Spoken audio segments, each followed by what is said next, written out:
So they said that so first person, I'm glad we don't have to go first all the time. I feel that. So hey, so Myra, you first this time. No, not yet. They said they won't randomly. You start. You just start. Yeah, that's what I thought.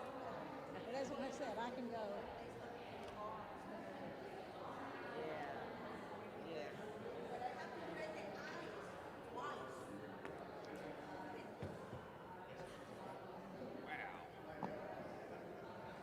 Feels kind of bad. It doesn't. Are we? We'll take it. It is.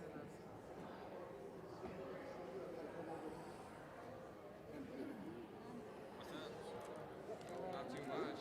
How are you? Are we all going to stand morning. up or do we not need to? Thank Nice you. to meet you. My name's Matt. Hi, I'm Francina. Nice to meet you. Okay. Did she tell you I was going to bang you? She didn't even get the Matt. reference. Good morning, Matt. I just want to tell you that was a nice write-up yesterday. Was it yesterday or Thursday? About redistricting. Oh, thank you. Yeah, I saw it. Thank you. Are we agreeing about this thing? Stand up. Tight quarter. It is.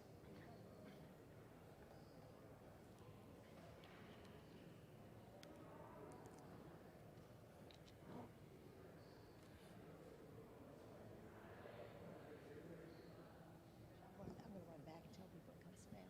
Okay.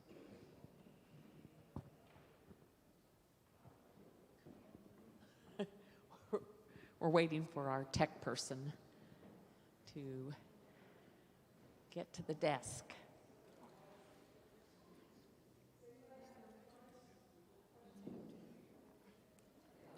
There's one up here. Oh, need card. Oh.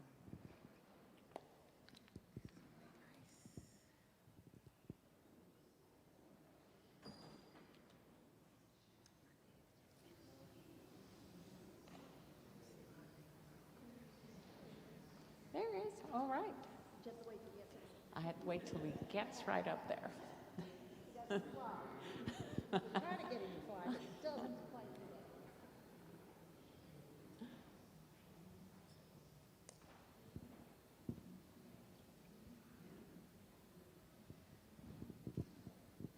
that. All right, we're good to go.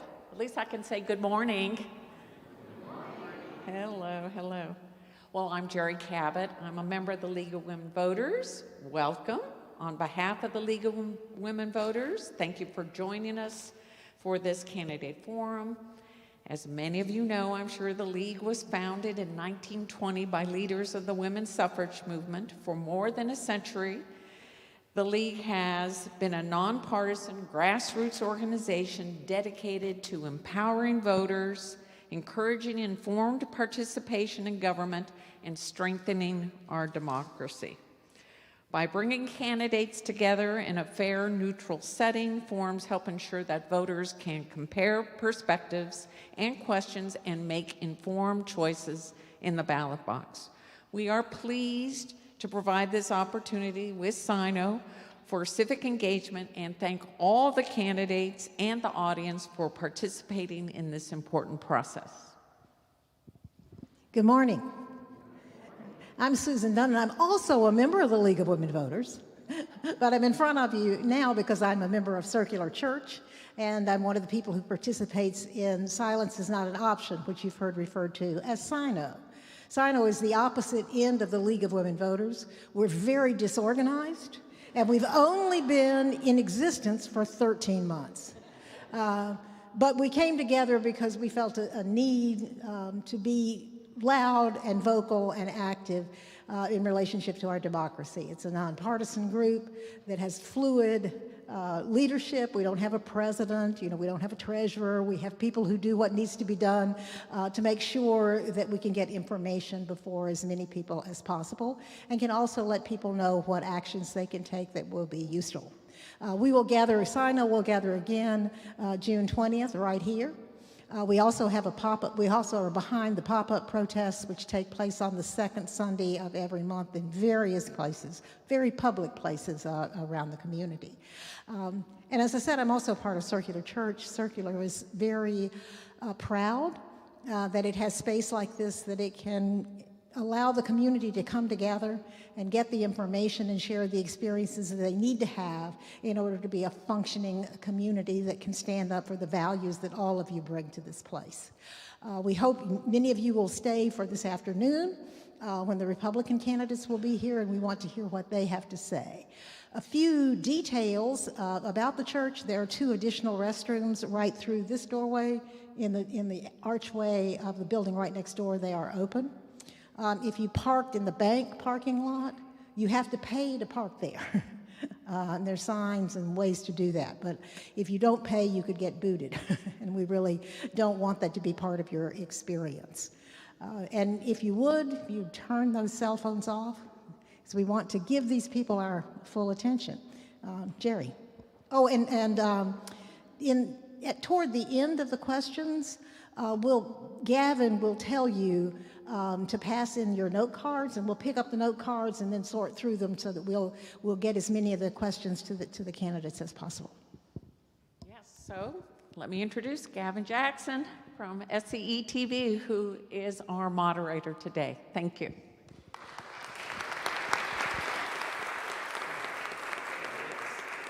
Is this on?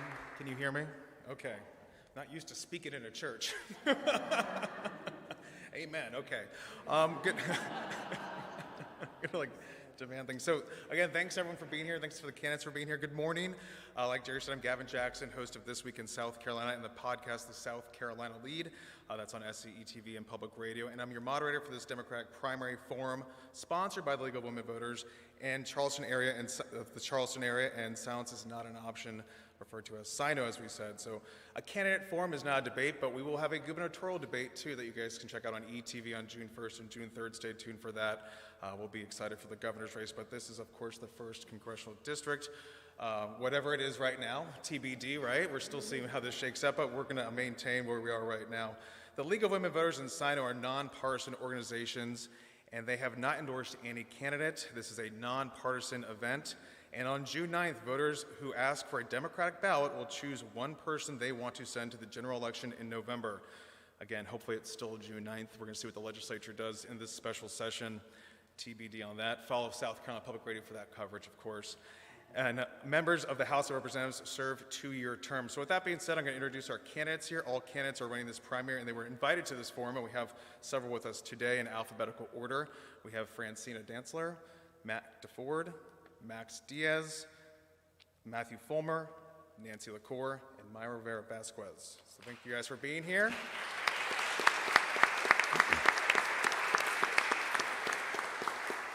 So we have a good bit fun forum, little setup here. We're going to start with our introductions and our opening statements. We'll start that with Ms. Rivera Vasquez in a moment. And typically candidates use these opening statements to highlight their readiness for the office and their top issues. After we go through some questions, they'll have 90 seconds to respond to these questions in rotating order by seat location. I'll change that. I'll introduce you as time goes on.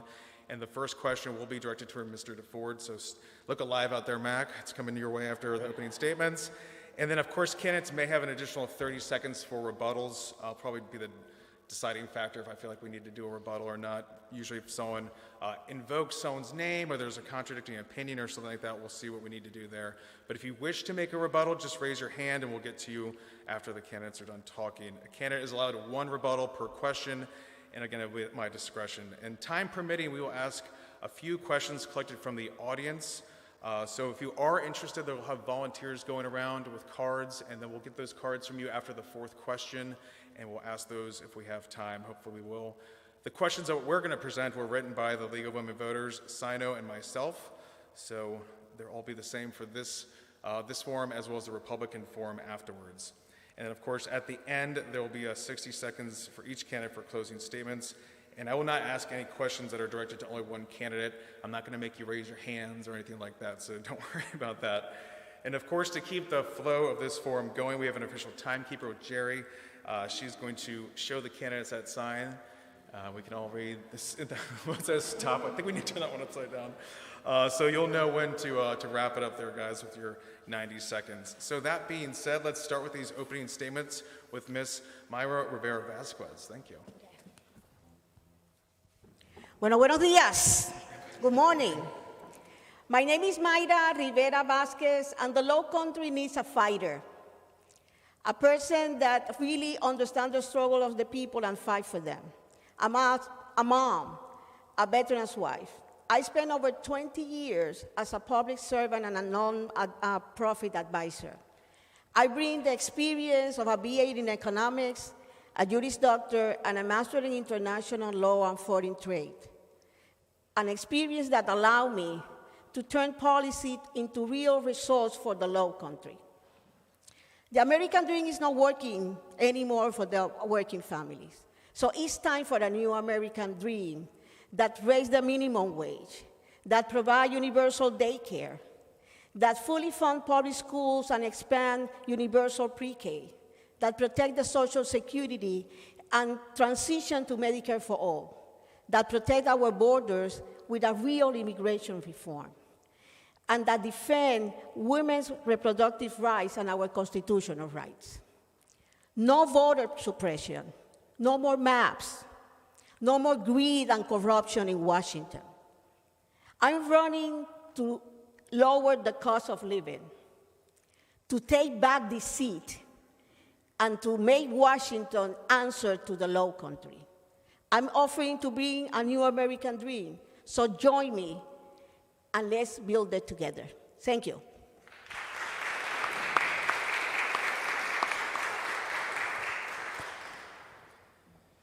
Well, good morning. My name is Mac DeFord. I'm a U.S. Coast Guard veteran. I'm a father, soon to be a father of 3. I'm a father of 1 now. I'm also a public servant. I enlisted in the Coast Guard when I was 18 years old, and that's what brought me here 16 years ago. I was a federal law enforcement officer. I protected our port, secured our waterways, and saved lives at sea right here in the Low Country. I also continued my public service after attending the Citadel and law school at the Charleston School of Law, both for the town of Mount Pleasant and the town of Hilton Head Island. I've been there for this community during a global pandemic. I've helped to bring affordable housing to our district, protect our environment, and help communities that have been neglected. And so it is an honor, and I thank each and every one of you for being here tonight, and I thank my fellow candidates as well for stepping up in these chaotic times. Thank you.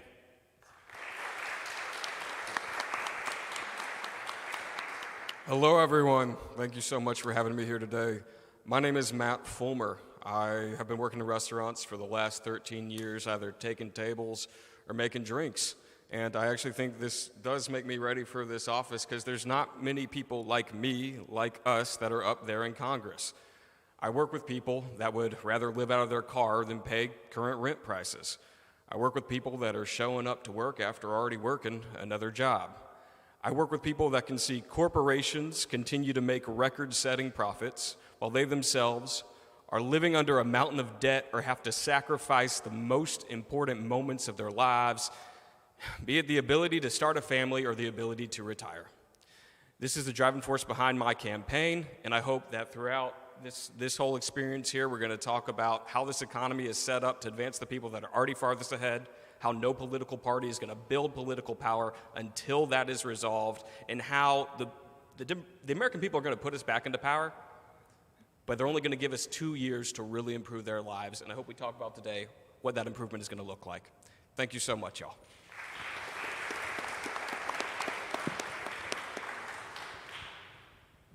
Hi, Admiral Nancy LaCour. I served in the Navy for 35 years, eventually leading 60,000 sailors as a 3-star admiral and chief of Navy Reserve. I'm a military spouse. My husband served 29 years. I'm a mom of 6, including 1 son who's a Marine and 5 daughters. Last August, I was removed from my position by Pete Hegseth, not because I did anything wrong, but because I did everything right. Now, I am running for Congress because this district deserves a leader who understands Washington and can make Washington work for the district, and that's what I bring to the table. I've already navigated D.C., I've fought for policy change and funding, and I've fought for my 60,000 sailors, and I will fight for the Low Country just like I did for my sailors. I am running because my life has been about service, and I want to continue serving, this time in Congress.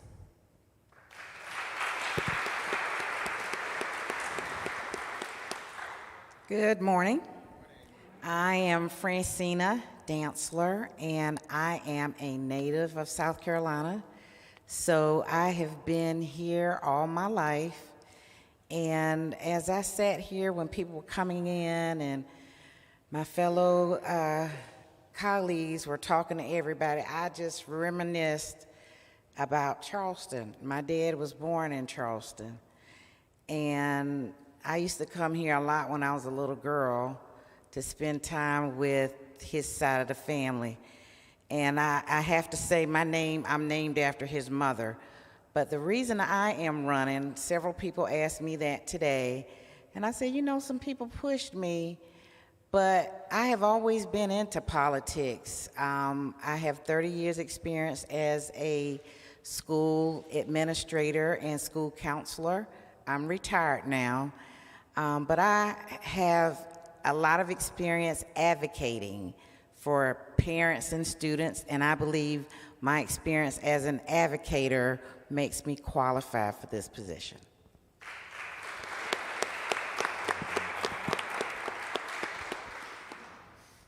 Good morning, everyone. Great to see you. My name is Max Diaz. I'm an airplane mechanic from Hanahan. I'm a working person, like the majority of you are, I'm sure. The reason I decided to do something crazy and run for this office is because I've begun to realize that if anything is going to be different, then people like me are going to have to step up and be the change we wish to see in the world. What we need in our government from our representation is people who will acknowledge, who will solve, who will contend with the root cause of our problems as South Carolinians, Americans, working class people. And that problem is that as many people are beginning to realize, Republican, Democrat alike, is that we're in a fight between the people at the very, very top and the rest of us here at the bottom. The politicians and the corporations and the billionaires who pay our politicians. And the stop sign has come up. So I'm going to stop elaborating. But it's great to be here, and I can't wait to say more.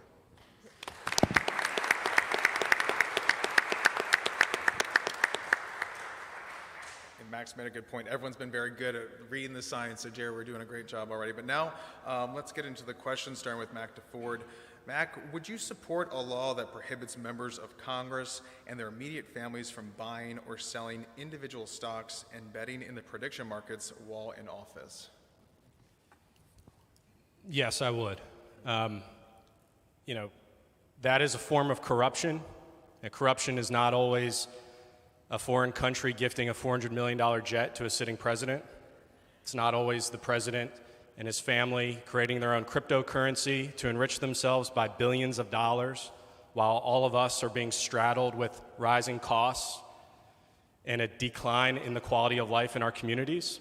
Banning congressional stock trading is essential to combating corruption in government, but that is legal. And so I would go a step further, though. We also need to contend with dark money in politics. We need campaign finance reform to legislate over Citizens United, which will take a constitutional amendment, but also legislation in the meantime to clamp down on that, to increase transparency on dark money in our politics so that we know who are funding candidates and that we have more power, and the premise of one person, one vote rings true in this country. Mr. Fulmer. So we'll be going down the line kind of again, so if you need me to repeat the question, I will, but if you don't, feel free to go ahead and start talking. No, thank you, though. So, yes, I would vote for a ban on congressional stock trading, but also to go a step farther. When politicians care more about their donors than their voters, we're not living in a democracy. We're living in something incredibly corrupted by the influence of money. And we've been in this version of America for quite some time. Personally, I think we all want to see the challenging of Citizens United, but should that not happen, I would also like to see a movement towards public financing of campaigns. We've seen the model up in New York City where if you can donate a small amount of money to a candidate, it can be matched by a public fund, or it can be matched in ratio with a public fund, or we can move to a public financing model where people just get a block of money, and this is what you have to campaign with. But I would like to make sure that all candidates are coming in with the same starting position to present themselves to the American people and earn their support, not to be bought out by the wealthiest members of our society. So, thank you.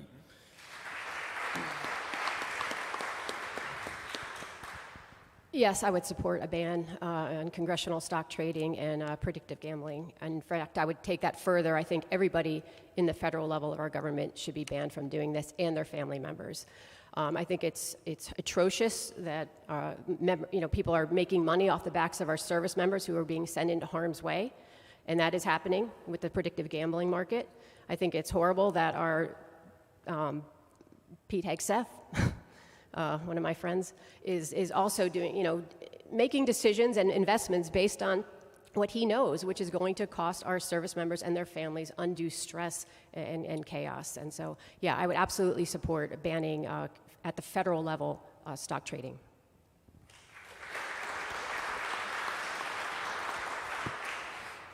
Yes, I would ban it. As a former school administrator, I just believe in following the law. If that's the law, we can't do it, period. Thank you. Emphatically, yes. We've had a lot of great commentary on the issue already, and I would especially like to echo what Matt has said. But I'd like to get into a little bit why it is so dangerous that this is allowed when it comes to both stock trading and this sort of live predictive market stuff that's come about more recently.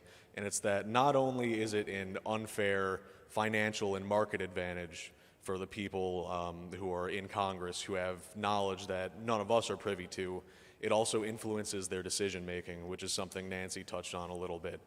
When you have people who are engaged in this predictive gambling markets, say they're in a position in the military, they can create these bets with insane odds as to whether or not something's going to happen at a specific time, and then they have control as to whether or not that will happen.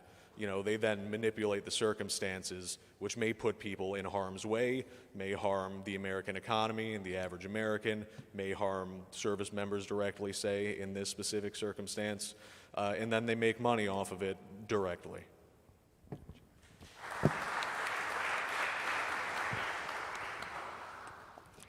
Yes, I agree to sign a banning on stock trading. I think that the reason that you're running as a public servant is to serve the people, not to serve your pocket or to serve other interests and corporations. And as everybody has mentioned, Citizens United is something that we need to work with real national legislation to banning that. And also, that's the reason also it's important to connect that banning on stock trading with having more terms limits in the Congress. People are going to Congress to get empowered, to get more richer instead of attending the issues of their communities and their constituents. So we need to work on that.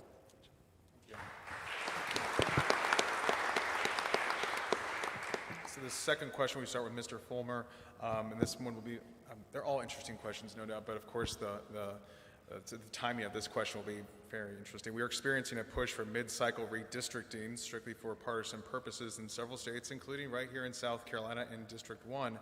Do you support federal legislation mandating states establish nonpartisan redistricting commissions?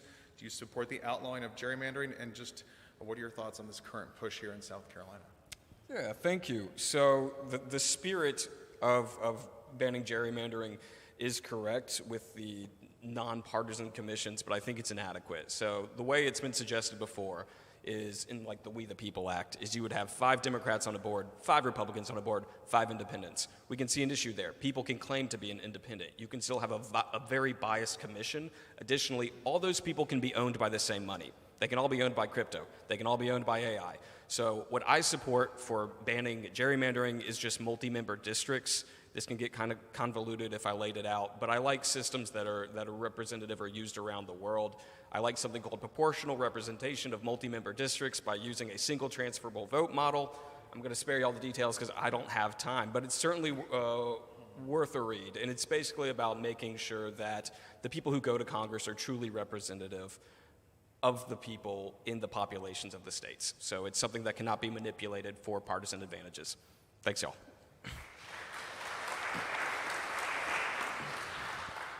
I support national redistricting reform. I think we need to attack that immediately when we get up there. It's clear to me what is going on right here. The Republicans are feeling the heat. They see the writing on the wall. They see what the midterm elections are going to do to them, and they're trying to create chaos and uncertainty for everybody right now. And we can't let them. We need to stick with the established process every 10 years, following a census, and just, again, when I would get up there, I will support national redistricting reform to make sure that our elections are not disrupted like the one we are currently facing right now.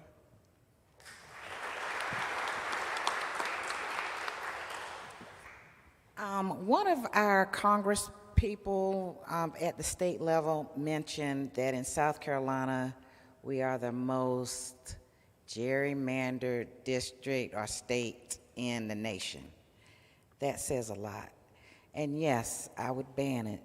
And I believe that the district should be based upon the people in the community, their beliefs, their political views, their racial makeup, their cultural makeup, and varies that represents the community. The community that I live in, when I moved there 20 years ago, Beaufort County was a Democratic community. Push forward now, according to what I'm reading, but not the people that I'm speaking to, Beaufort is now Republican.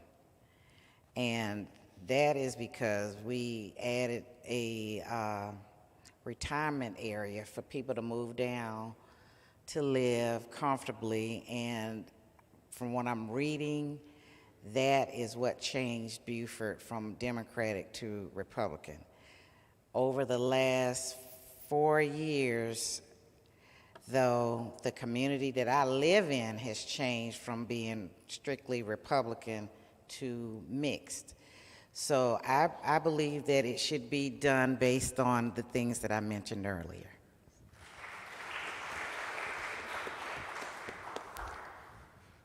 Yes, when you see things like that sort of mid-cycle redistricting and gerrymandering as a whole, that really is the death of democracy. That's no longer the people choosing their representation in government.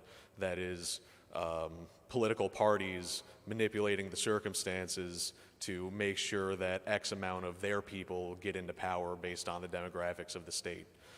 That's also a part of the reason I support things like ranked choice voting, which would help us. If you're not familiar, it is a system that would put a lot more power and ability for independents and third parties to get elected into the system, so we're not so much deadlocked in this in this almost prison of a political system where we're stuck between these two parties that constantly compete for our attention and really just campaign to get reelected over and over again, and will manipulate the circumstances to ensure that without really considering the needs of the people in a meaningful way.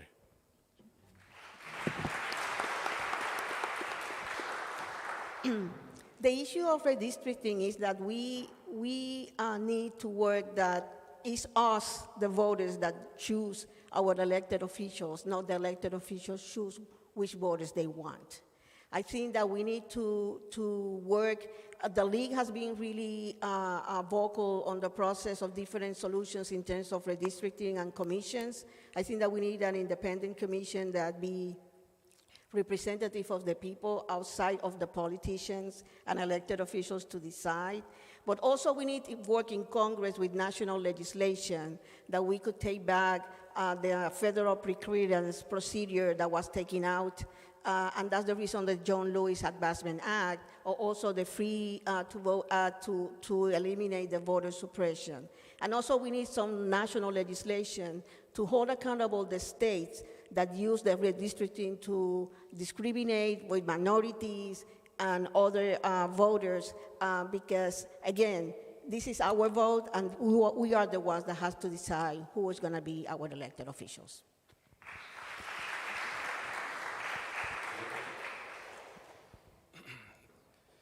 Folks, what's going on right now is insane.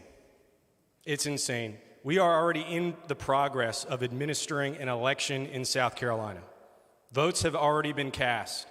The legislator and now the governor has basically said those military members who have voted, those absentee ballots, toss them aside, throw them in the trash. So yes, I absolutely think it's well past time that we need to abolish gerrymandering, certainly at the federal level, I would say at all levels, but as a member of Congress, we would have purview over the federal levels. We need nonpartisan, independent redistricting commissions, full stop. We are prepared as a state to spend millions of dollars in this redistricting effort, millions more in litigation. That's millions of dollars that's not going to our roads. It's not going into our schools. It's not going to affordable housing. It's not going to protect our environment. We all must demand better of our public officials. As an attorney, attorneys have fiduciary duties to their clients. Basically, we have to act in the best interest of our clients. Now, politicians, they don't have that same fiduciary duty, but each and every one of you, all of us, can hold our public officials to that standard.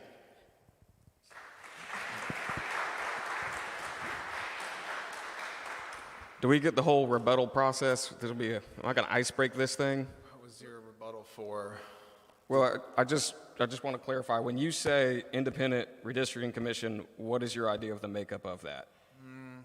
Yeah, so I'm just gonna let that one. I mean, because he didn't say anything directly Okay. to you. I mean, and I think everyone else kind of made some. You got it. General. All right. I just want statements to. too, so. Want to point out that we can opt for a political system where lines aren't drawn at all. So, thank you.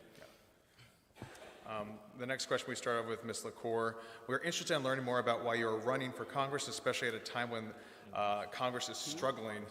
Recent Gallup polling shows that roughly 86% of Americans disapprove of Congress's performance, one of the highest disapproval levels on record. At the same time, the U.S. Capitol Police report thousands of credible threats each year against members of Congress, their families, and staff, which underscores the personal risk of the job. Why are you motivated to join the Congress at a time when political polarization is so high and public trust in Congress is so low? What can one member do to change these trends? Yeah, so there's too much at stake. I just feel like I cannot sit on the sidelines right now. And as somebody who's been personally impacted by this administration, that is really what compelled me to launch this campaign for Congress. That and being a mother of 6. I am concerned about the future that we are leaving behind for our children and for their children.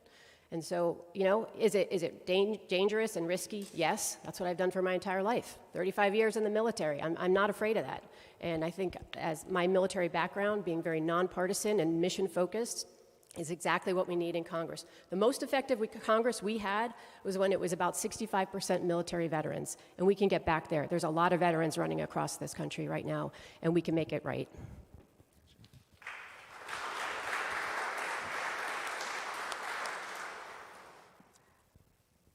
Well, for me, I believe in order to restore trust, because if 85% of people are against Congress, it starts with trusting.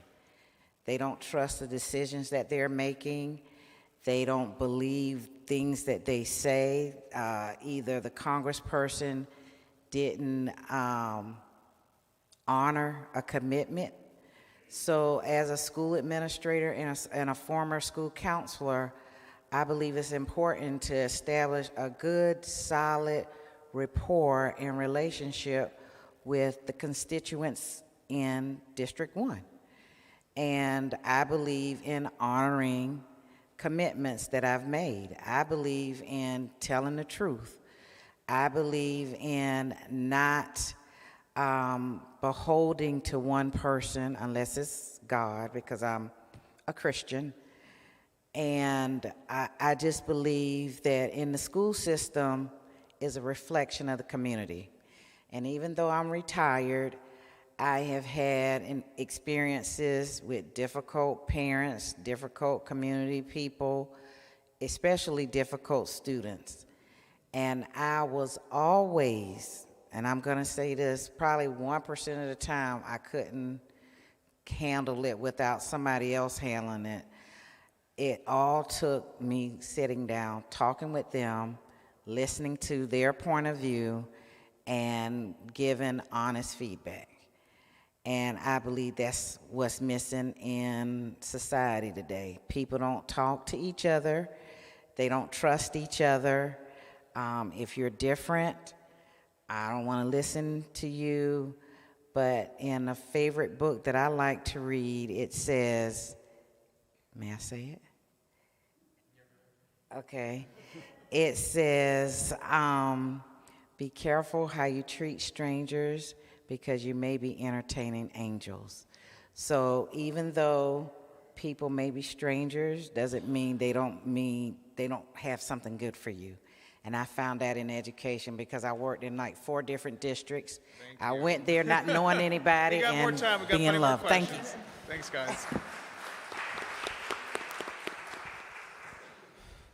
I'm more than willing to take on any of and all of the personal risk and sacrifice that comes along with this office and the campaign, that much of which I've already had to deal with in terms of sacrifice. I mean, I've put my entire career and earning potential aside for a year at this point, plus more as we continue to go on, and that's because there's the reason you see people like me and Matt here running and Myra is that there's not much else worth doing at this point besides changing the circumstances. You know, the present isn't great, and the future isn't looking great either if nothing changes. And I have to live in both of those places, whether I like it or not. So the thing that matters most is to change things for the better and make it better, not just for my sake, but for the sake of all my friends, family, the community, the country I live in, and for the world at large. So we deal with those problems. What was the second part of that question? I'm kind of nailed it on the head there. It was a long question, so I understand. But why are you motivated to join Congress when the polarization is so high, and what can one member do to change these trends? Oh, yes. Okay, so one person getting in isn't just going to change the whole system and all of a sudden make Congress do great things, okay? One of the most important things I think goes along with me and people like me in my run is going in there and showing that working people can take control of things back and really make a difference and make a world that is, you know, good to live in, you know, encourage people to engage and make the change themselves as well.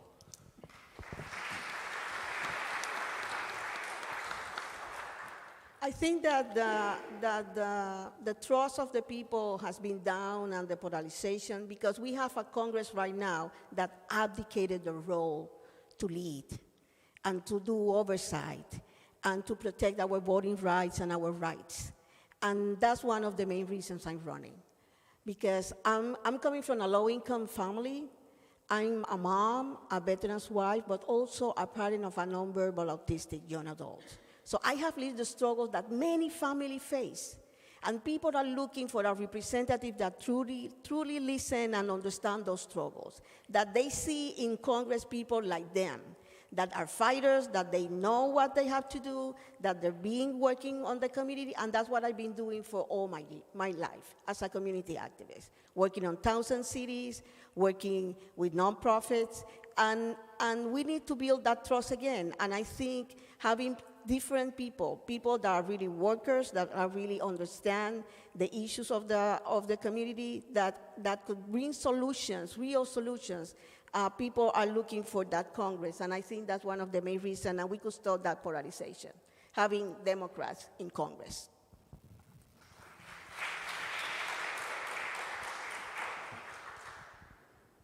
Currently, Congress is effectively a shell. It is a overpaid cheerleading squad for one person thanks to the majority party. So why I want to go into this environment, despite the fact that, yes, I'm putting my career on hold. I've got a 19-month-old son. I've got twin girls coming in. Because we need Congress to do its job again. We need Congress to start working for the American people, and we need serious people instead of unserious people representing us, the people who elect us, not big donors and not special interests.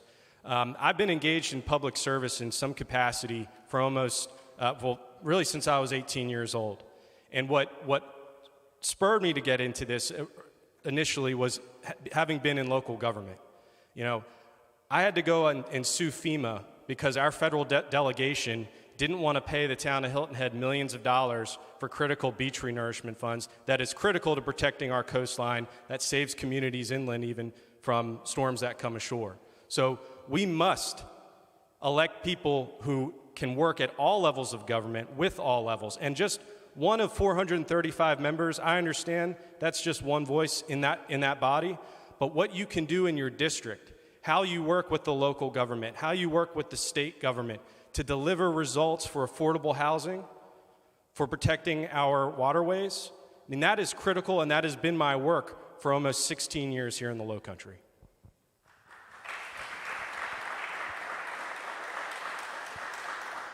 So why am I running? If you visit my website, I illustrate this, but I'm running because the median price of a home is about $400,000 in America. It's not uncommon to hear that childcare costs as much as college tuition, which is north of about $10,000 a year.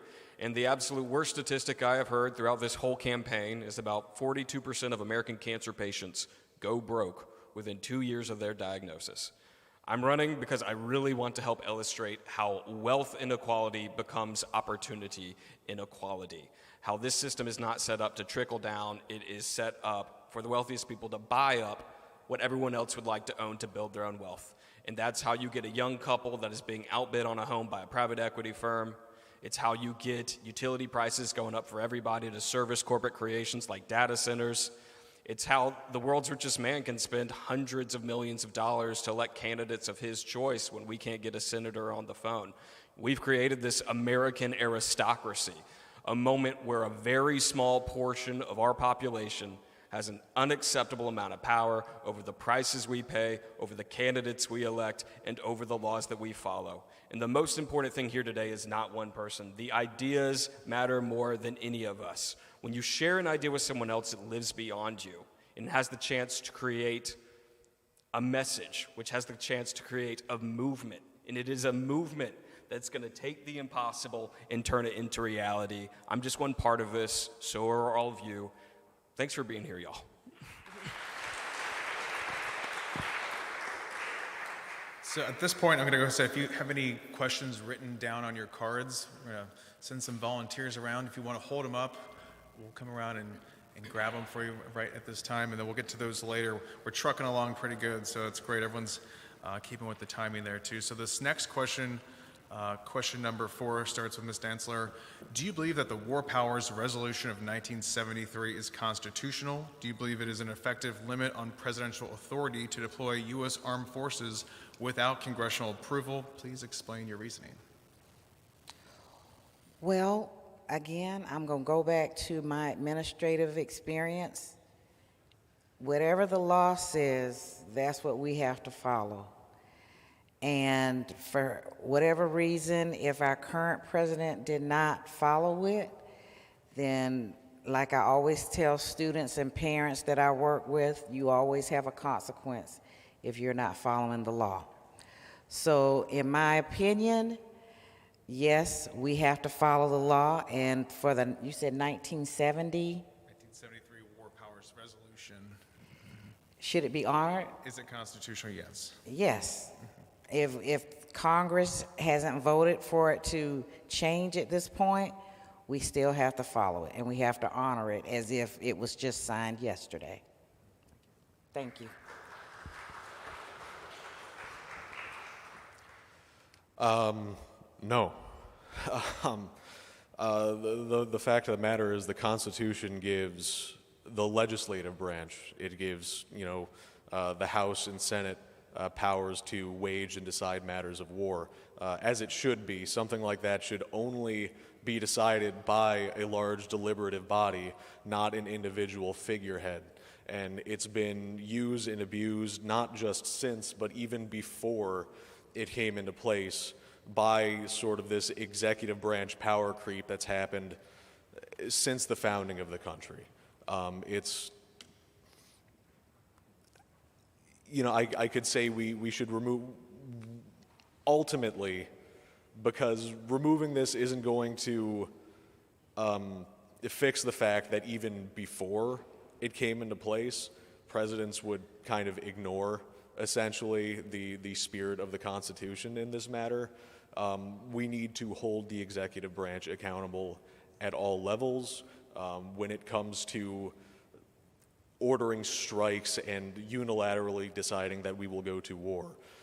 Any president that does this now or has in the past, and that includes a lot of presidents, trust me, honestly should currently and should have been impeached going all the way back, because making an individual person decision to send our sons and daughters to die or to even wage an unjust war and kill civilians overseas is utterly unacceptable and not a mark of a free and just society.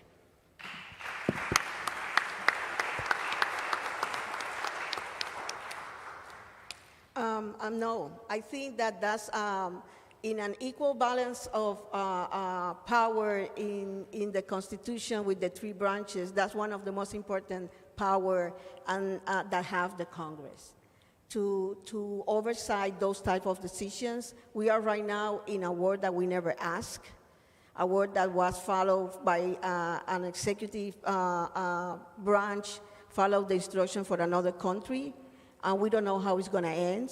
And we are, the working families are the ones that are paying the burden of this war with high gas prices, groceries.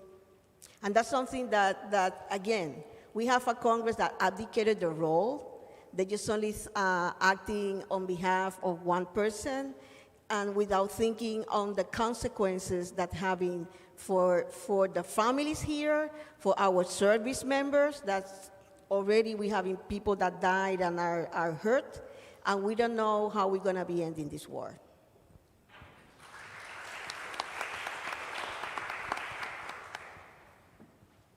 I think the Constitution's pretty clear. We've heard it already. It is Congress that has the power to declare war. Now, we shouldn't want to be negating the president, the commander-in-chief's responsibility to keep our country safe and respond to imminent threats that are legitimate imminent threats. But it is the Congress that has to make that decision if we're going to take the country to war. And we're seeing the necessity of reeling back in that power and Congress doing its job play out in real time. Because right now we're in a war with no end sight, no objectives that have been clearly defined, and it's costing this country billions and billions of dollars. If we are going to send this country to war, that debate, that discussion needs to happen on the floors of the House and the Senate in the full transparency of the people's representatives, so that we know that there is a moral and legal justification to go to war, and we know that there is a plan, at least some idea of how much it's going to cost, and clearly defined objectives. So I would say, no, I don't believe the War Powers Resolution is probably constitutional.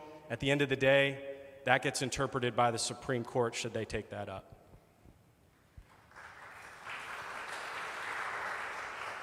I think with the current Trump administration, we've all come to realize that ideas about legality are pretty malleable when we consider things like the Voting Rights Act or Roe versus Wade.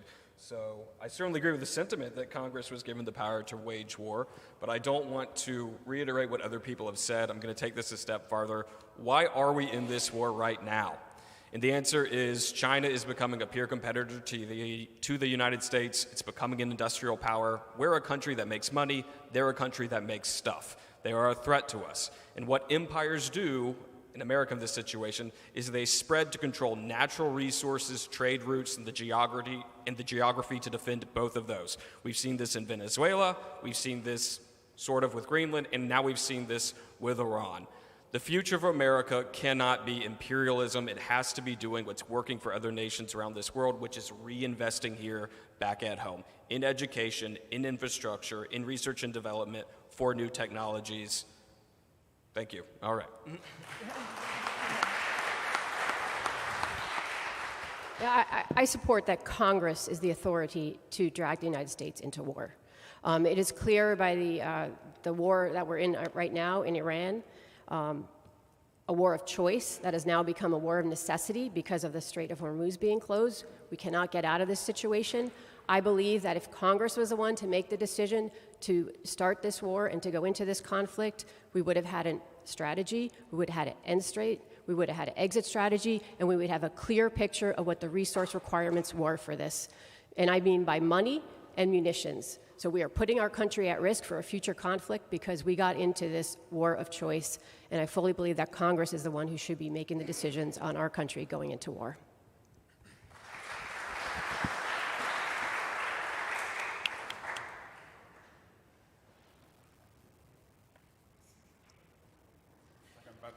Deliver who the winner is, but we're all winning today. But we're going to keep with these questions before we get to the audience questions, and we're going to start with Mr. Diaz for this fifth question. Which House committee and subcommittees do you plan to request if you were to be elected? Which caucuses, which are voluntary groups of lawmakers, are you interested in exploring and perhaps joining, and how will these memberships help District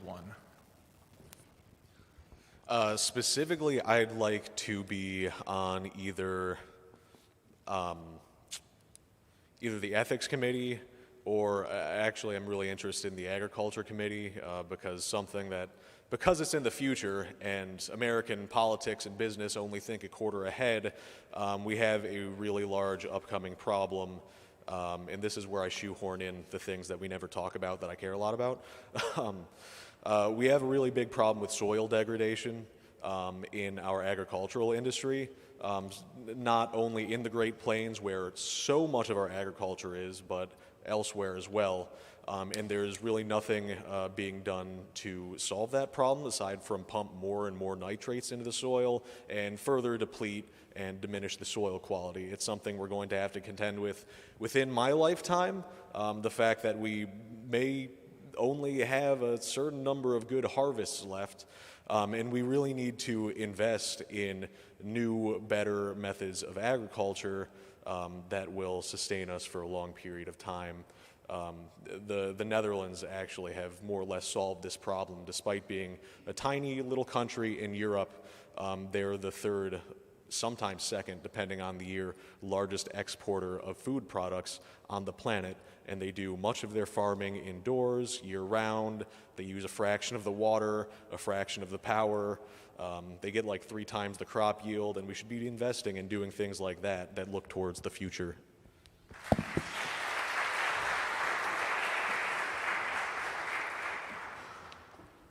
To wish, I would wish a lot.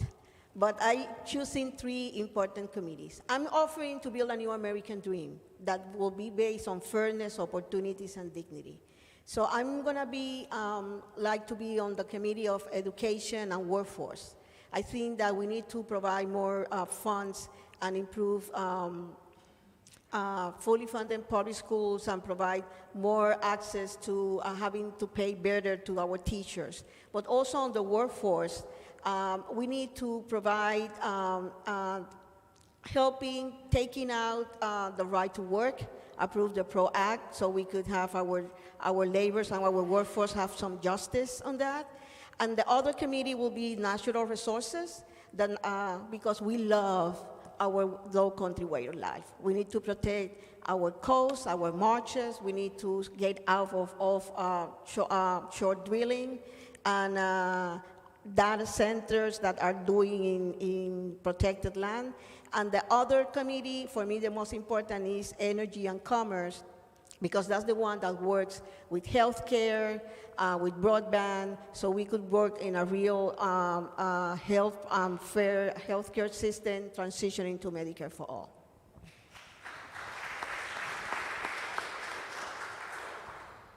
Nancy May sits on the House Oversight Committee, and that's not going very well for us.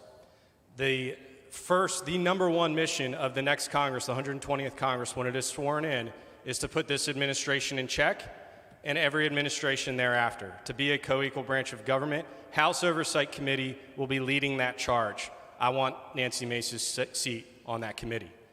We don't understand the full nature and extent of the damage that's been done to our government. I mean, many of you may have seen, remember former co-president Elon Musk? Well, him and the Doge kids signed an agreement on behalf of Social Security Administration, a data sharing agreement to share your data with an outside group with the stated purpose of overturning elections. We need to hold people accountable. Number two, the Armed Services Committee. As a former enlisted Coast Guardsman, we are a huge military district. We've got, well, for now, we've got the Air Force, the Navy, the Coast Guard up here in the Charleston area, and the Marines down in Beaufort County. It is important that the 1st Congressional District representative sits on the Armed Services Committee, particularly for our enlisted workforce. Third is the Infrastructure and Transportation Committee, unless you all think that our roads and bridges are just fine. So I'll be working very closely with our local governments and our state government to make sure that we are delivering for our transit infrastructure, also for affordable housing, and for flood mitigation infrastructure that's so desperately needed here in the Lowcountry.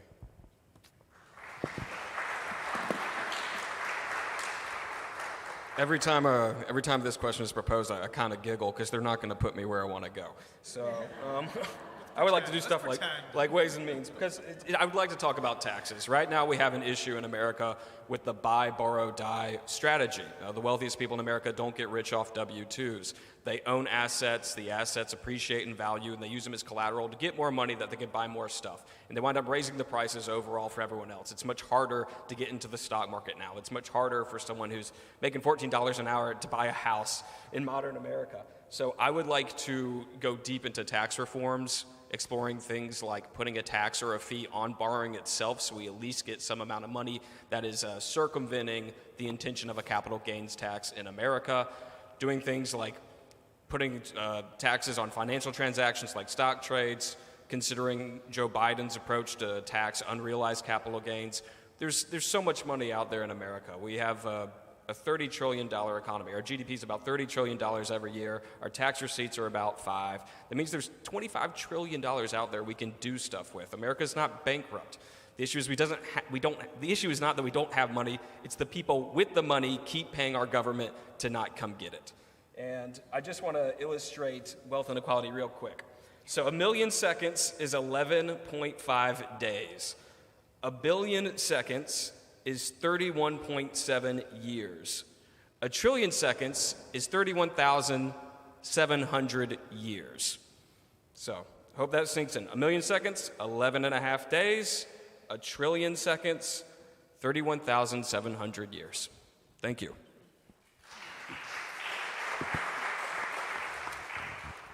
Yeah, the 3 committees that I would like to be a part of, and you don't get to pick as a freshman, but I think that my background might actually give me a leg up in all 3 of these, would be the Armed Services Committee, the Transportation and Infrastructure Committee, and then I would also like to be on the Appropriations Committee. I mean, I've overseen 7 bases. I've dealt with all the infrastructure challenges on each of those installations, so I'd be very much focused on that and understanding how it relates back to this district, both the bases and beyond that, all the infrastructure challenges that this district has on its own. Appropriations, I believe, is key, because that is where you can actually get money back to your district. And I've got a lot of experience in that, managing $20 million budget for the Navy Reserve, and I think I would be a key candidate to be on that committee and really make a difference back here by getting money secured for the 1st District.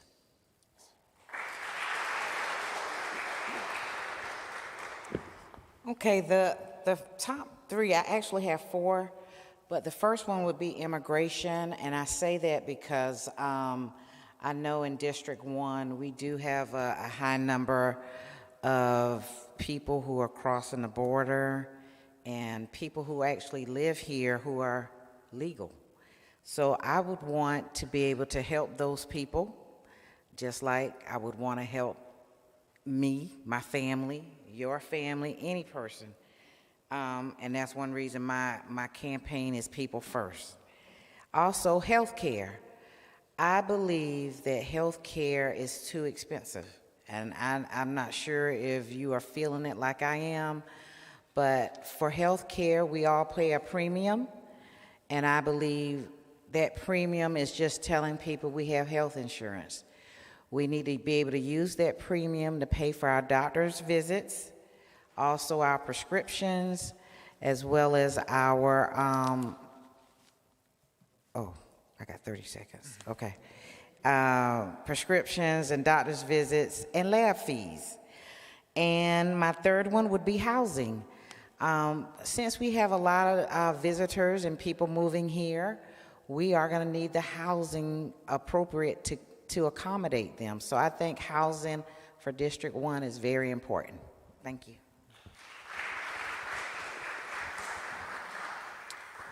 Okay.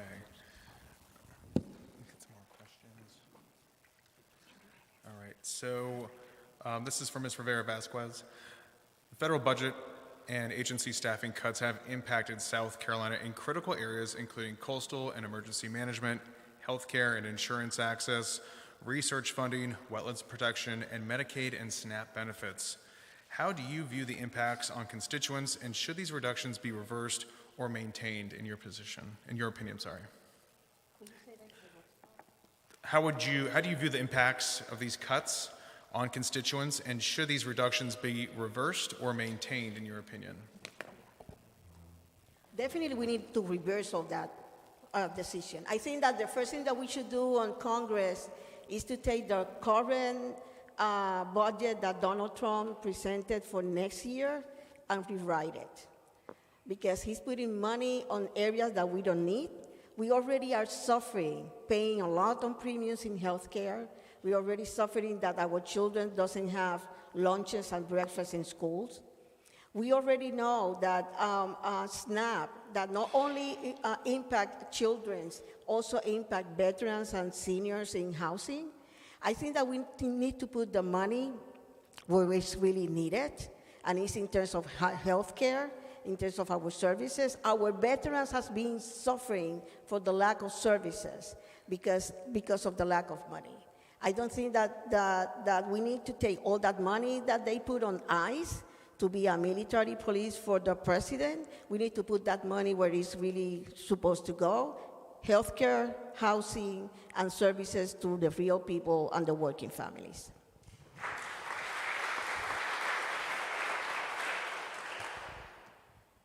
Just because of the time constraint, I'm going to speak mostly on storm preparedness. We are unprepared for a mass storm event here in this region, and the cuts that we're seeing to FEMA have the potential to be catastrophic, not just for our area here in the Charleston area or down in Beaufort, but for so many inland areas. We are seeing storms that are increasing intensity with climate change, and we are not preparing the way we should be for it. When I was in the Coast Guard, I sat in 2011 on a governor's emergency preparedness meeting. Back then, in 2011, under those population levels, 8 to 12 hours to get from downtown Charleston to Columbia, even with I-26 reversal.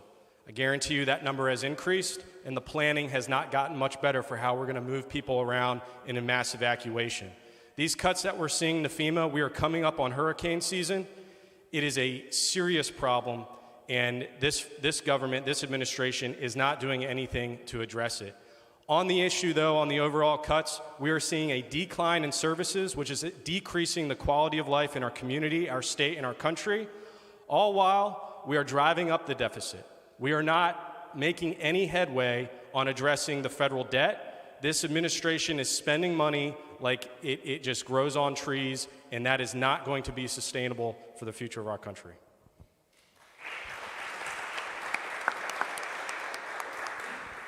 So I want to take this question to talk about how money works and monopolization. Prices are really just a representation of who has leverage in a relationship. Is it the buyer or the seller? When the seller has leverage, prices go up. If the buyer has leverage, prices go down. And so I certainly support a lot of the subsidies, a lot of the assistance that you would expect from the Democratic Party, but I also realize this can just be kicking the can down the road because of how consolidated corporations are getting in America. In meatpacking right now, four companies I did not get much sleep last night, y'all. I still work. So 4 companies control about 80 to 85% of the meat packing industry. That's got something to do with the price that you're paying for meat, whereas 40 years ago, those companies only had about 26% of the market share. And that's the dynamic you see across the economy, where just about anything you want to buy, there's probably 1 to 4 companies that dominate the industry. So getting prices down for the long run is going to involve things like breaking up monopolies, creating incentives for new and small businesses, and also creating public services that compete against them. I am a supporter of single-payer healthcare. I hope we get into that in a bit, as well as public services, public guarantees that go into child care and advanced education, as well as retirement. So, thank you. So this administration ran on lowering the cost of living, and then they come in and they gut all the programs that allow people to actually afford, being Americans. So that's what needs to change. We need to reverse all the cuts that they've put into place. We would start with tariffs, which will alleviate, let's get rid of those tariffs, and we can alleviate some of the general costs we're all faced with when we go to the grocery store and impacting our small businesses and their employees. And then all the reversals to healthcare and to housing as well. These are the areas that I hear across the district where people are really, really struggling. Healthcare is bankrupting people on a regular basis, and housing is unaffordable by anybody under the age of 41, the average age of a first-time home buyer. So these are the things that I would really work at, and like I said, the administration came in to fix this problem, and they've done nothing but make it worse.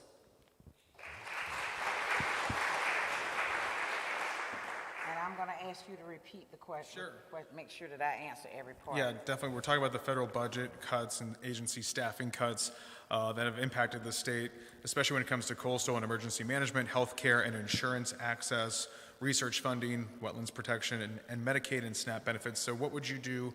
How do you view these impacts on constituents, and would you reverse these or maintain these cuts if elected? Well, for health care, I don't believe the cuts are affecting the people, so I would try to cut the health care because the average person, we're spending a lot of money in health care. As far as the SNAP benefits, it depends on the community and the constituents, the people that are receiving them.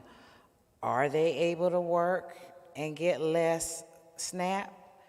I came from a low-income family, and my mother, even though back then she made $3.35 an hour.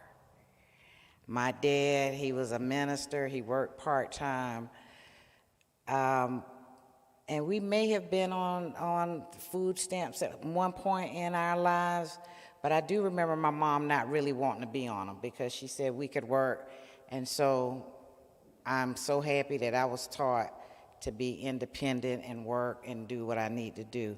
But if we have families who really need it, yes, we need to continue it. I wouldn't increase it yet because I believe in being fair and equitable. So if our low-income families need assistance, they would have to apply and make sure that they make a certain cutoff to receive that. And I have more information. Thank you.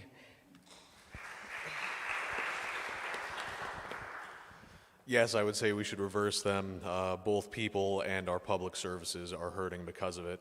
And I'm going to use this opportunity to talk about why, with so much of the discourse, especially from people who are already our representatives in South Carolina, can often come down to, well, I'm going to get this or that federal grant for our state and for the things we need to do. And why we're so reliant on that as a state is, and I'm going to put the state legislature on the hot seat here, is because of our, I'll say, butt backwards tax codes and spending priorities. I was just, a week or two ago, listening to a rerun of the Republican gubernatorial debate for South Carolina, and it was like, it was just like oscillating the entire time between saying how they're going to cut all these taxes, and they're also going to start providing for our infrastructure and our service needs. How do you expect to do that if you keep cutting the state revenue over and over again? And the fact of the matter is, we do not need to, they create this imaginary world, the sort of people in politics who want to cut taxes incessantly, that we're just going to harm working class people in the middle class. Well, the fact is, we don't need to raise any sort of tax burden on the middle class, as both state and federal governments have done for decades. Okay, we have the same sort of taxation problems when it comes to extreme wealth here at the state level as we do at the federal level, where the people at the top aren't paying taxes, sometimes at all, and certainly not at a reasonable rate.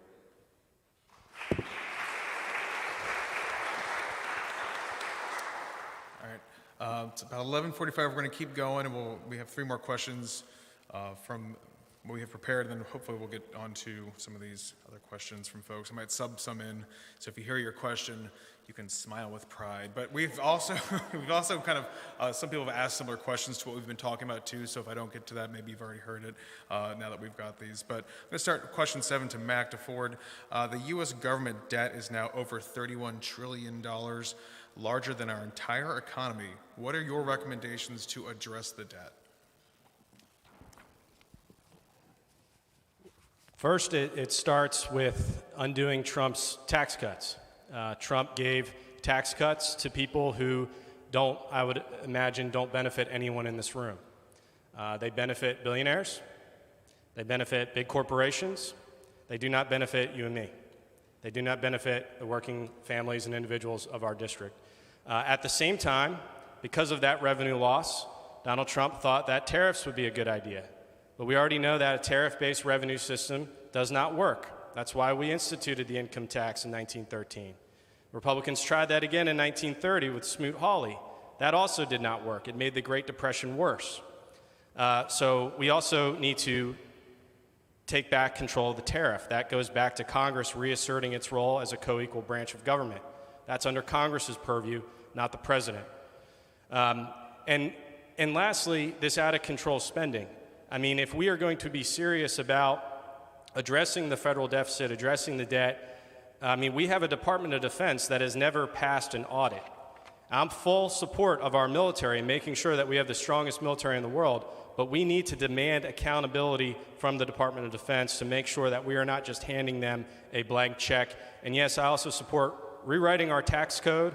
Our tax code is tens and thousands of pages long, not for most people, but for the very wealthy who skip out on paying taxes. So we need to make sure that the wealthiest in our society and big corporations are paying their fair share as well.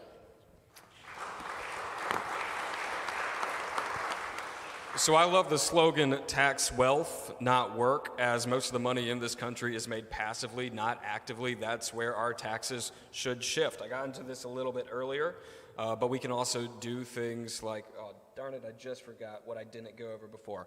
All right, but anyway, we have other options too in our expenses. We can go after the fossil fuel subsidies. We can go after big ad. We can look over the military again. There are savings there. But what I wanted to emphasize from the first time around is that we really aren't out of money. We had about $30 trillion GDP in the economy every single year, and the top 1% of this nation have about $55 trillion worth of wealth. The money is out there. We just need people that are willing to go get it. Thank you very much. I believe our country should be run just like all of us run our households. You pay for what you spend. And if you don't, there's consequences. It doesn't seem like that's the case for our country. And that's why we're in this, have this significant national debt right now. It's a national security issue because of who holds our debt, but it's also an issue for everyday Americans because of extremely high interest rates right now. So we need to get this down, and the way to get this down is through taxation. And we'll take a hard look at how we can work on that immediately. But I also think we need targeted investments in the economy to start building the economy back up and make sure that we are not getting ourselves further into debt and able to bring the costs down bring the interest rates down for every American across the country.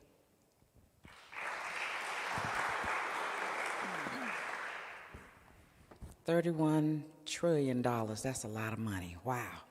So what I would do first is tax the wealthy appropriately and corporations appropriately.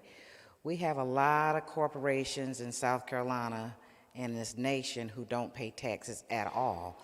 So if we are taxing them appropriately, that would help cut down on the 31 trillion. Also, I'd like to say, you may not know this, but I do read the newsletters that the local Congress people send from my area, and South Carolina did not pass the Big Beautiful Bill tax code. And I was shocked when I read that, but we don't have that in South Carolina. But again, if we tax the wealthy appropriately, I'm not saying overtax them, like they pay half of what they've earned. No, they need to be taxed appropriately. Just like corporations that move here, sometimes we make deals with them. If you come here and you hire this amount of people, then we'll cut your taxes. I think that should be taken off the table, because that is also taking away monies from our communities when we make deals like that with companies that come to South Carolina. Thank you.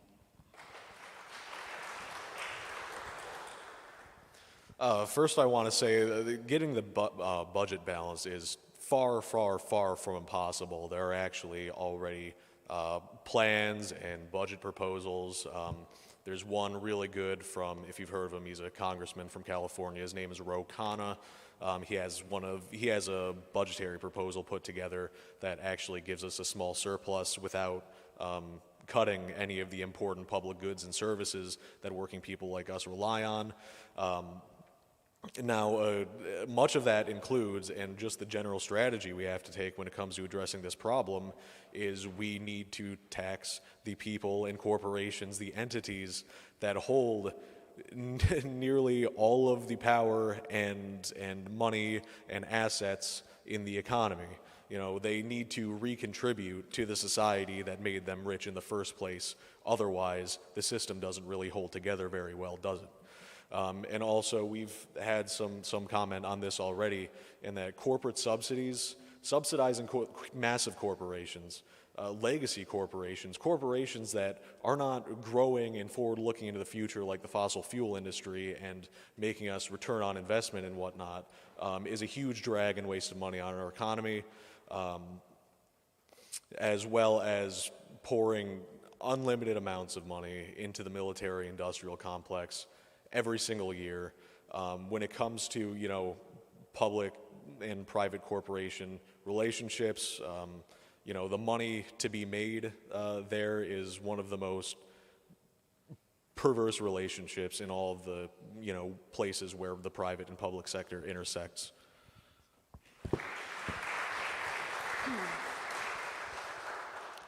I think that we need to call the things like what it is. We need to end the tax break for the billionaires and ultra-wealthy people. And we need to check and rewrite our tax code and eliminate those loopholes that allow them to in sometimes paying zero, while working families and retirees, like some of us, have to pay. We don't have any other option to pay. I am not mine to pay my first share, but everybody has to pay their first share. And also, we need to overturn all these tariff and executive orders that Donald Trump and this administration has approved that has increased the cost of living and increasing the debt. And we need to, these three topics, yeah. I'm not going to go stand on that.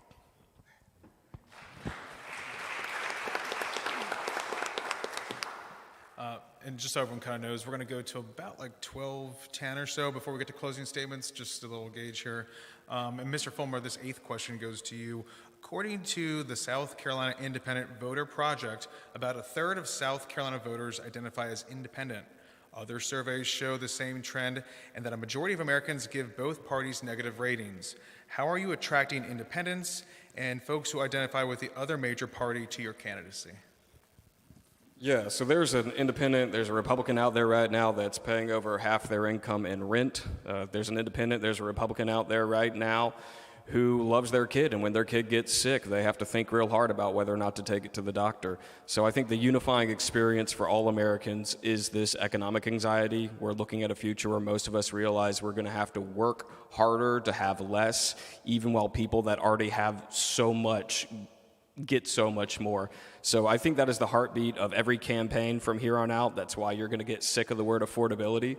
But I just want to point out, some people out there knew the word before this election cycle. And additionally, I do support reforms for our electoral system that would empower independent candidates and more political parties. I don't think 2 parties is enough for a nation of over 340 million people. When you have more political parties and power is divided, you'll see that your representatives tend to come together on an issue-by-issue basis instead of getting bullied around by the party bosses who control your funding, your connections, your media, so on and so forth. So I love ranked choice voting, which we mentioned earlier, and I also love systems like single transferable vote with proportional representation for political parties. Thank you. So all you have to do is turn the TV on, and this administration is helping us win over those independent voters every day. People are just frustrated, and they're looking for something different. Problems that we talked about up here across the board, healthcare affordability, prices of gas, tariffs, they apply to everybody. Everybody is feeling this. This is not a Democratic problem. It's not a Republican problem. It is an everybody, every American problem. And so they want to hear the solutions that all of us up here are offering to them. And personally for me, I think my background for 35 years in the military, probably the last trusted institution in our government right now, is one that appeals to, across the board, to independents, Republicans, and Democrats.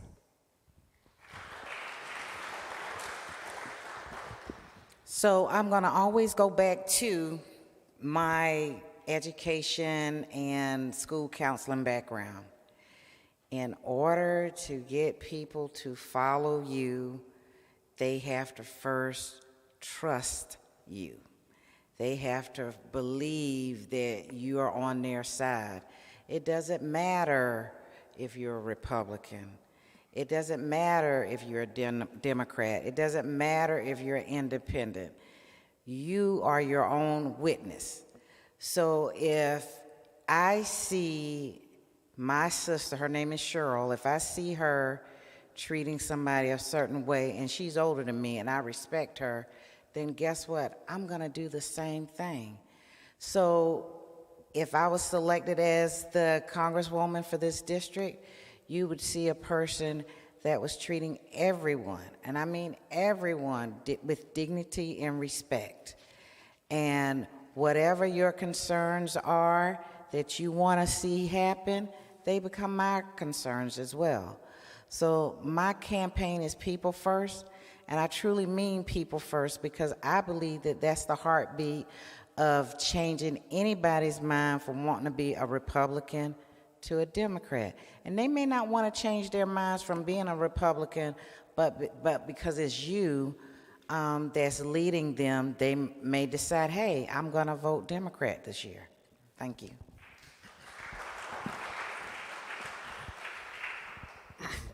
The reason that statistic is the way it is because many people, even people who choose to identify as one party or the other in that poll, are highly disillusioned by the two-party system and by what they see the parties do over and over again. They don't really see either as being meaningful. They just throw in their vote for whichever one kind of gives off the, sort of the aesthetic, the platitudes and whatnot that they want to hear. And the fact of the matter is, I think the most important thing to do when it comes to getting those voters onto your side is to acknowledge where the causes of our problems are, where the power lies in the system, in society.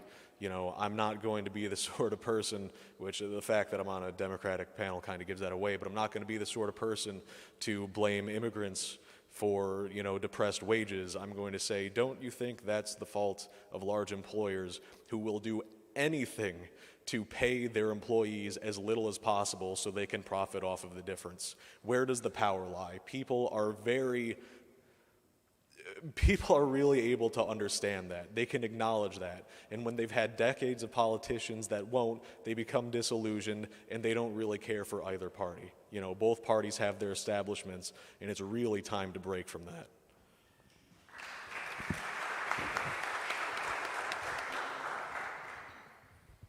I think that every family and every person in the low country has been struggling with the financial cost.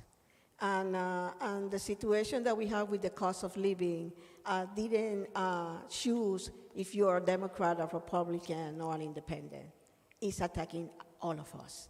And that we're going to see in statistics that even people, younger people, 18 to 35, 80% of them mention that the cost of living is one of the main issues for them. And that's what I've been doing, talking to everybody where they are around the district and listening about the issues and the things that are really important to them, and always go to the cost of living. People are here have to decide between paying rent, health care, housing, groceries, either if they're gonna be sick or they're gonna be surviving.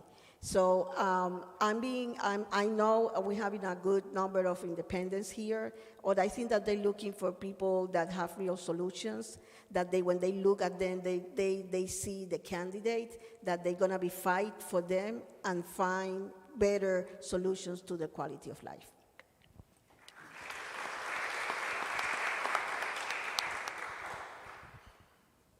People across the political spectrum are fed up with politicians. And how could they not be? I mean, they're accountable to big donors, to big tech AI billionaires. They're accountable to dark money groups. They're accountable to their stock portfolios when they trade on insider information. So they're not accountable to us, and they're not doing things to improve the quality of life in our community, our state, our country. I have been doing the work of improving quality of life here in the Low Country for almost 16 years. And I've been gaining independent support since last August. We did a poll in early December, so it's a little old, but early December, a lot has happened since then. Now, that poll showed that we outperformed the Republican frontrunner in this race by 32 points, 54% to his 22%. And if you're a Republican running for Congress in South Carolina's 1st District, you don't win without at least a third of the independent vote share. So out of the gate, as of early December, we had the competitive edge amongst independents. At the end of the day, people have to know that you are going to fight for them, that you are going to actually care about their challenges that they are dealing with, and that at the end of the day, you are going to advocate for the policies that are going to improve the quality of their life, not those who have nothing to do with South Carolina or the constituents of this district.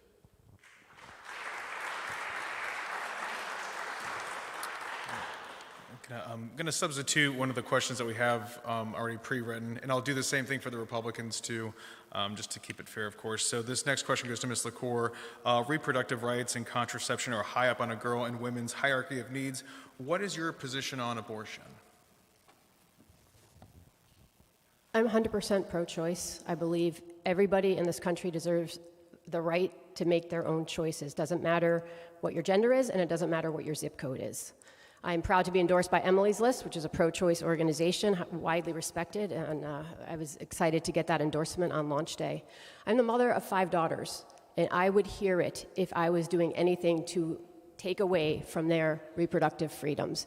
And frankly, as somebody who spent 35 years in a male-dominated institution, I relied on choice in order to succeed in that world. And it wasn't about me choosing abortion necessarily. It was about me choosing how and when to have my children. So I believe the issue is broader than abortion, and it's something that really it impacts every woman, every family in this country, and I fully support codifying Roe v. Wade in law. Can I, a rebuttal. I'm going to elaborate really quick just to get a finer point for everyone going forward. For our finer point going forward, obviously, because I assume everyone's pro-choice up here, but where would you go? How far is too far when it comes to an abortion? When it comes to late term? When it comes to weeks and exceptions? Can you put a finer point on where you would be? And that's for all the candidates too. I think that is a choice that a woman and a doctor should make. You know, we put a framework in place that allows people to have that choice.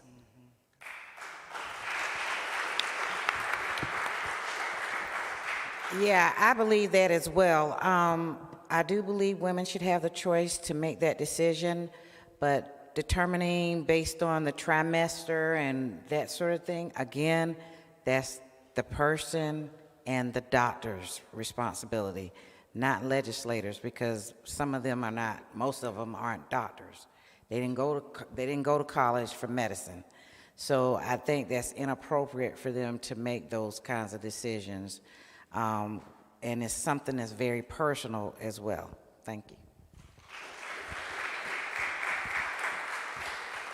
Yeah, nationwide, over 60% of people are pro-choice, and so you kind of end up with this situation where it's pretty abysmal for societal cohesion, where you're trying to take away a right or an ability from over half of the people.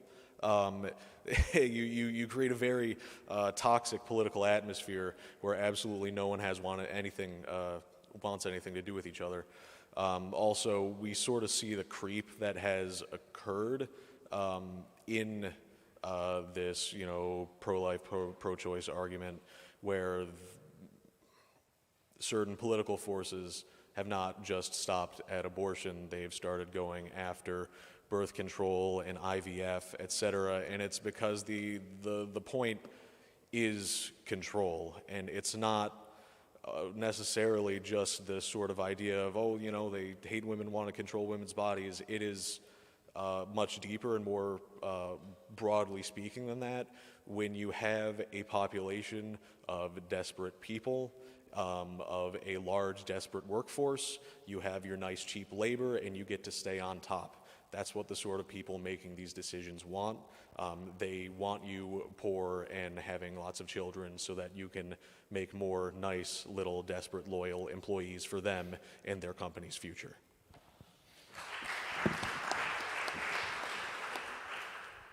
I'm pro-choice, and I think that it's ironically that the Republicans, that they don't want that the government have more control, they deciding in also women what to do with our reproductive rights.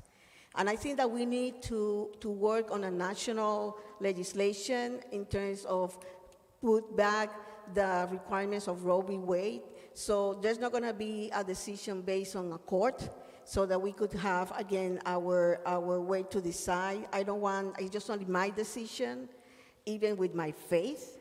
It's my decision, and it's with God and with my doctor. And I don't want the government to start deciding what I'm going to do. My daughter has less benefits and protections that we have before. So we need to create legislation, federal level, to control that and give the woman the right to choose whatever is good for her.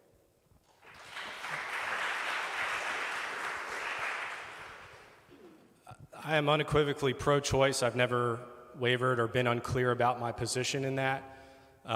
That position is personal to me, which may sound strange coming from a man, but my grandmother was younger than I am now. I'm 37, and she was younger than I was when she lost her life in 1960 in pre-Roe v. Wade America. She was the mother of 8 children. My mom was 4 years old, and as a result of my grandfather being a disabled iron worker, the family unit was separated. My mom was put into a broken foster care system. So all of those politicians who say that they are pro-life, they weren't very pro-life for my mom. They weren't very pro-life for her siblings and thousands of other women and children out there who have suffered as a result of these draconian laws. I've got twin girls coming. They're going to be born into a state where there are legislators here that want to impose the death penalty just for them to have personal agency over their own body. So my position on this is very clear. This is not a states' rights issue. Roe v. Wade, I believe, needs to be codified. It needs to be the law of the land in the United States of America.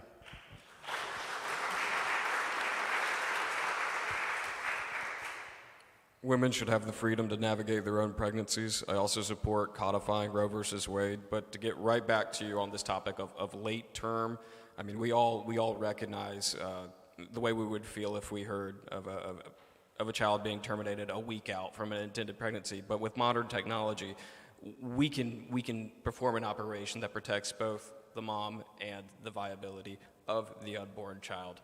So if need be, I would absolutely work with people to make sure that those kinds of laws are created. But at the end of the day, my support is with women. This is a human rights matter, and men's rights don't change when we move between borders of states, neither should women's.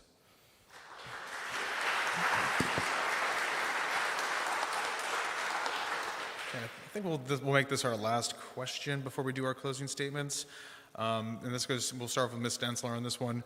If elected, how would you vote on the SAVE Act? And what specific changes, if any, would you seek to address when it comes to barriers to voter registration and concerns about election security?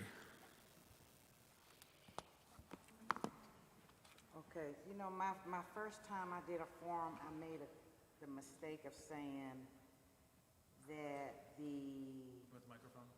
oh, I'm sorry, y'all, I'm thinking I'm at school. But I think I made a mistake and said that the star ID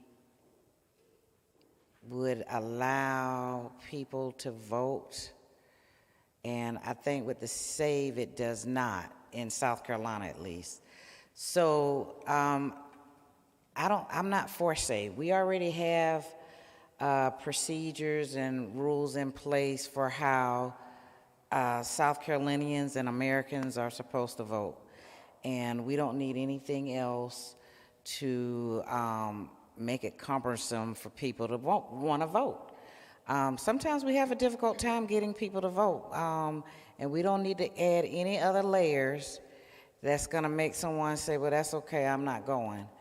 And we don't get to hear their side or see the people that they really wanted elected. Thank you.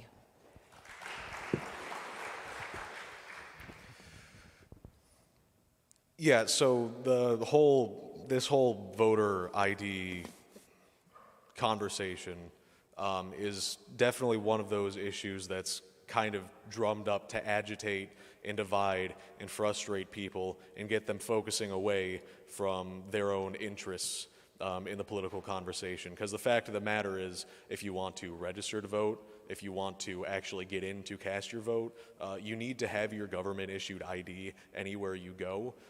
That's what more can you realistically ask from someone? The SAVE Act wants to, I'm not even going to get into that whole can of worms.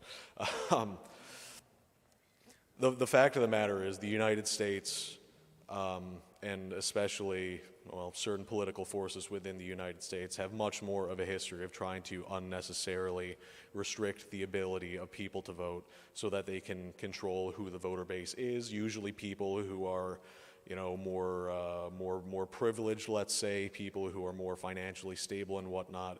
And the fact of the matter is we need to make it not only easier, but more encouraged, more mandatory to engage and participate civically. Other countries automatically register you to vote when you hit the age of 18, if you're a citizen of that country. Why don't we just do that? That would save a lot of people a lot of time, hassle, and when a lot of people don't even think about whether or not they should register to vote, it would sort of bypass that. Similarly, in other countries, it's mandatory to vote, so you have to participate civically. Thanks. You can't abdicate your duty.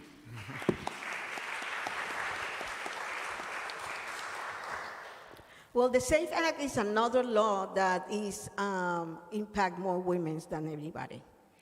And, we have to deal with our reproductive rights, with our careers that they've taken out, and now we have to deal with the SAFE Act. I think that we need to, in terms of that, provide guarantees that the people could access, especially black communities, minorities, and people of color, access to vote. And I think that we need to protect our polling places. We need to provide more guarantees in terms of absentee voting. And we need to provide ways that the people could register. I think that is overdue. I think voting day has to be a federal day, that everybody could have access to vote without taking that time out, because that's the way that defranchise and get people out to getting out to vote. And in a lot of countries, that's a holiday that you could use for getting to vote. So everybody could exercise that right. And I think it's important also to provide, working on cybersecurity, protecting paper ballot. We're having issues with the machines, in order to be a transparency and a process that every person that votes, every vote counts, and a real representation and participation from every voter in this state.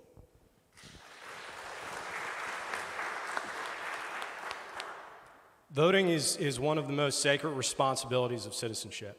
And so what the SAVE Act would do, for example, is if you are if you have changed your name because you got married, which will predominantly affect women, and it doesn't match up with your birth certificate, and you don't have that documentation when it comes time to register to vote, you don't get to vote. They're going to take that right away from you if the SAVE Act were to pass. I'm hopeful that the Senate will hold strong and they won't find the votes. But I am totally against the SAVE Act, full stop. Look, we already had free and fair elections that were secure. We have a decentralized system of administering our elections. It's administered through the states, that then goes down to the county election offices, not a centralized system like the president is trying to build. This administration just enacted automatic registration for the selective service system, for the draft, essentially, right? I signed up for it when I became 18 years old. Every U.S. male born in this country signs up when they become 18. If we can automatically register people for the draft, we can automatically register people to vote and exercise one of the most sacred responsibilities of citizenship in this country.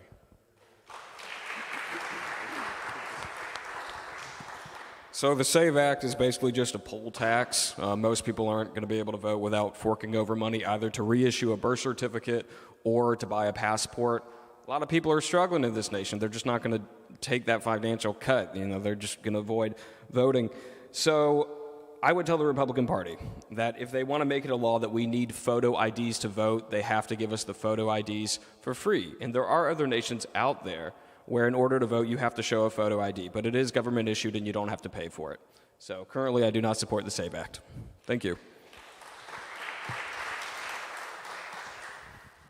I too do not support the SAVE Act. I think it is another indication that this administration sees the writing on the wall for the upcoming midterms and is attempting to throw more chaos and another barrier in our way to prevent what we all know is going to be a blue wave this fall.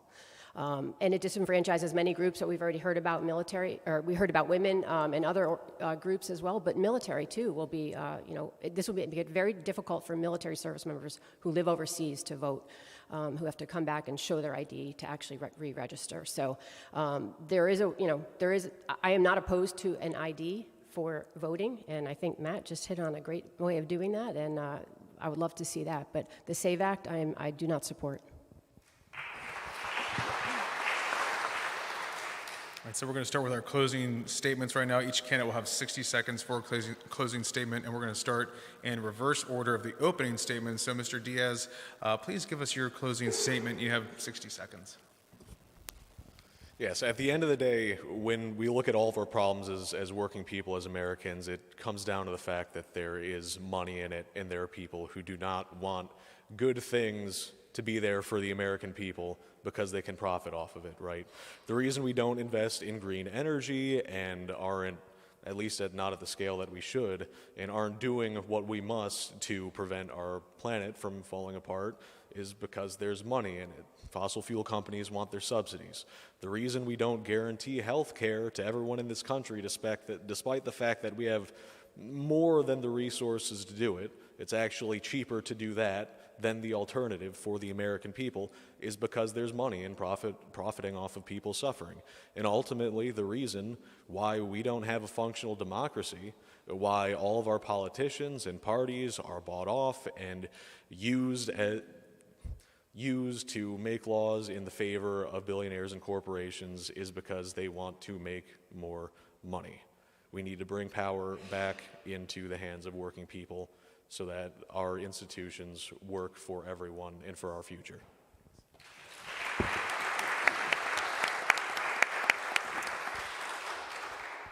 Again, my platform is people first. If you are looking for someone who's going to advocate for you, and I say advocate because I believe when you advocate with someone, you also set up a situation where you can negotiate with someone who may have a difference of opinion. So you will also need someone that can negotiate with the Republicans. And I believe that with my experience working with various groups of people, it doesn't matter race, gender, whatever, I have done it. I've done it as an educator, and I can do it for you as a congresswoman. Thank you. Just one final thanks to the League of Women Voters and to SINO for hosting this today, and thank you all for coming out and making making an informed decision on primary day, whenever that may be, hopefully June 9th. But there's a lot more at stake in this election cycle than any one candidate or any particular campaign. It's about democracy, it's about the Constitution, it's about the rule of law, it's about respecting each other as Americans. And I pledge that I will support whoever the Democratic nominee is coming out of the primary, and I would love to hear that every other candidate will do the same.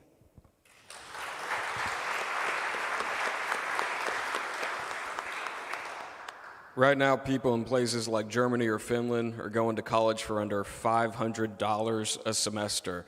In Canada, medicine my dad had to pay over $800 for was available for $56. I talked to a Canadian American at a West Ashley event a few months ago.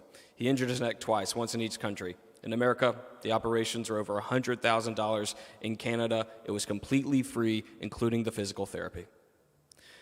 The solutions to our problems are not far away, and they are not unknown. We just need a government that's willing to implement them.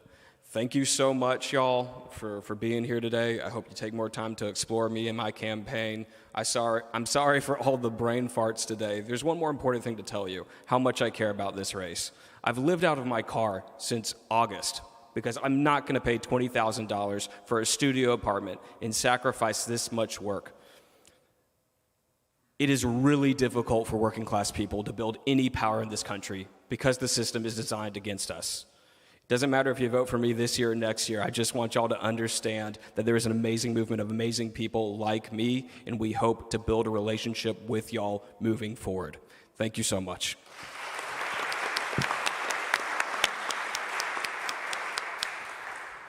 Well, thank you to SINO, thank you to the League of Women Voters, and all of you for spending your Saturday morning with us. I'm a Democrat, but I'm running to be a congressman for everyone in this district, regardless if you're a Republican, Democrat, or independent. We all have issues with our roads.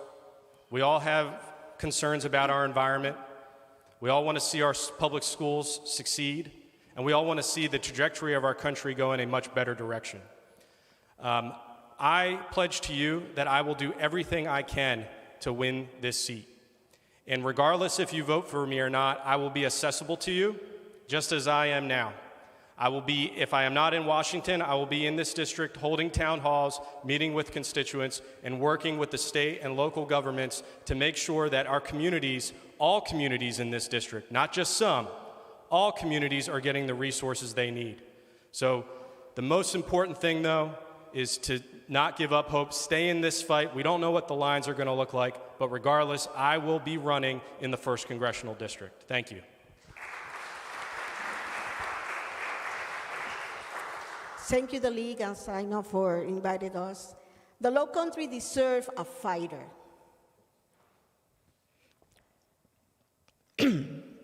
Sorry. The Low Country deserves a fighter.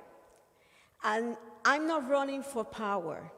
I'm running for purpose, to honor those that came before us, that marched, that prayed, and that organized so we could have our voting rights.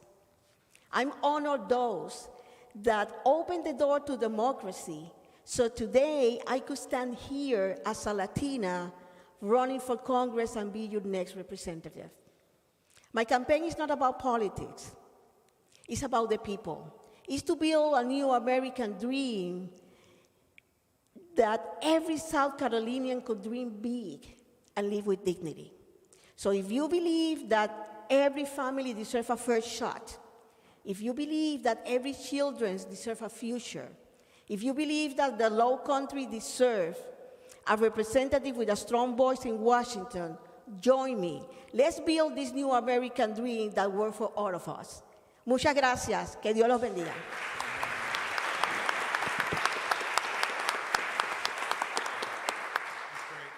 And just really quick curveball, a yes or no question for all you guys. Nancy kind of already addressed this, but if one of you will become the Democratic nominee after the June 9th primary, if it's still on June 9th, whenever the primary happens, let's say that, will you support the eventual Democratic nominee if it's not you? Just yes or no, really quick. Of course. Yes. Yes. Yes. Yes, double yes. All right. What was that? Well, this is just the Democrats right now, so I'm just asking the Democrats, but thank you. But we will also see, going forward, we'll ask that same question for the Republicans, of course, too. But thank you again to our audience for taking the time to hear your candidates. We encourage you to study the issues carefully, learn about the positions of each of the candidates. We heard some great comments from all of them today. And vote for the candidates of your choice on June 9th or during early voting, or any new date that may emerge. Again, everything's still very much in flux here. We're waiting on the legislature to determine this at this time. Use the League of Women Voters Vote 411 to check the status of your voter registration, to find your polling place, and to learn more about the candidates' positions. Early voting is available between Tuesday, May 26th to Friday, June 5th. You can go to the website scvotes.gov to find early voting sites. And of course, many thanks to the Circular Congregational Church, Francis Ard, our videographer, and to ETV of South Carolina for volunteering me here today to serve as your moderator. That was written, but I'm also very happy to have done this. I do want to mention, since we're talking about debates and going forward in education and information on the election, May 27th, I'll be moderating our debate for the Attorney General's race, the Republican nomination for the Attorney General's race. I'll be on ETV at 7 o'clock, May 27th.